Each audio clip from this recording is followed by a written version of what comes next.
জানো তো, ছোটোবেলা থেকেই আমি কিন্তু ভীষণ শান্ত আর বাধ্য বলতেই পারো ছিলাম।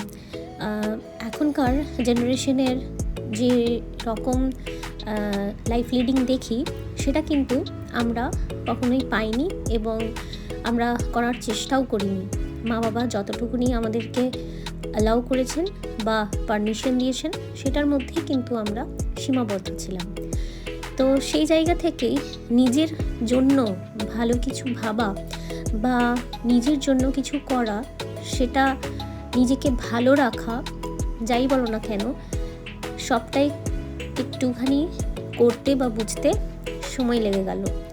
তাই এই 30s এসে আমি আমার মতন করে ভালো রাখি নিজেকে আর আনন্দে থাকার চেষ্টা করি। এতদিন সবাইকে শুধু হ্যাপি করার চেষ্টা করেছি আর দায়িত্ব পালন করে গেছি, কিন্তু এখন কিন্তু আমি আমার ফার্স্ট প্রায়োরিটি, আমি আমার নিজেকে আগে সময় দিই, তারপর সমস্ত কাজ করি। জীবনের এগিয়ে যাওয়া বা একটা সামাজিক সাংসারিক জীবনের যা কর্তব্য পালন করা সেগুলোকে করি। তার মধ্যে সবার আগে যদি বেছে নিতে বলা হয়, আমি আমার নিজেকে বেছে নিই। তো সেই জায়গা থেকেই আমি গেছিলাম আমার সেই বান্ধবী বা বোন যেইটাই বলো না কেন, তার সাথে একটুখানি নিজেকে প্যাম্পার করতে, নিজেকে একটু সুন্দরভাবে দেখব, একটু নতুন লুকে দেখব, সেই কথা মাথায় রেখে একটুখানি হেয়ারস্টাইলটা চেঞ্জ করলাম। আর আমার অনেক কিছুই অ্যাক্টিভিটি বা ভিডিওস ফটোস তোমরা হয়তো দেখতে পাও, কিছু কিছু ক্ষেত্রে হয়তো সেটা সো কল্ড আমার প্রফেশনের সাথে হয়তো আনম্যাচড, বাট কি বলো তো, ওই যে প্রথমেই তোমাদেরকে বললাম আমি নিজেকে ভালোবাসি আর নিজের শখ ইচ্ছে সমস্ত কিছু পূরণ করব, সেটা তো অবশ্যই ডিটারমাইন্ড।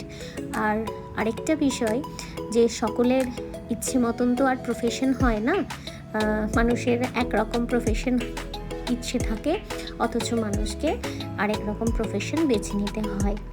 তো সেই জায়গা থেকেই আমি কিন্তু নিজেকে সবসময় আপডেটেড রাখার চেষ্টা করি, একটু সাজিয়ে গুছিয়ে রাখি। আর সেটা মনে হয় নিজেকে ভালো রাখার চেষ্টা, শুধুমাত্র কোনো রকম সোশ্যাল ভায়োলেন্স না, কি তাই তো? তো এরপর দেখতেই পাচ্ছ পুরো প্রসেসটা ডান, আমাদের দুজনেরই হেয়ার মেকওভার ডান। আর তারপর বাড়িতে এসে একটুখানি ডোসা অর্ডার করেছিলাম জোম্যাটো থেকে, সেটাই বার করে নিলাম। আর দিনটি এভাবেই খুব ভালো কাটলো। আর আশা করছি এভাবেই সুন্দর সুন্দর ভিডিওস তোমাদের সাথে আনতে পারবো। আর তোমরাও এভাবেই পাশে থেকো, ভালোবাসা দিও। আর দেখা হচ্ছে আবার নেক্সট ব্লগে। Till then, tata.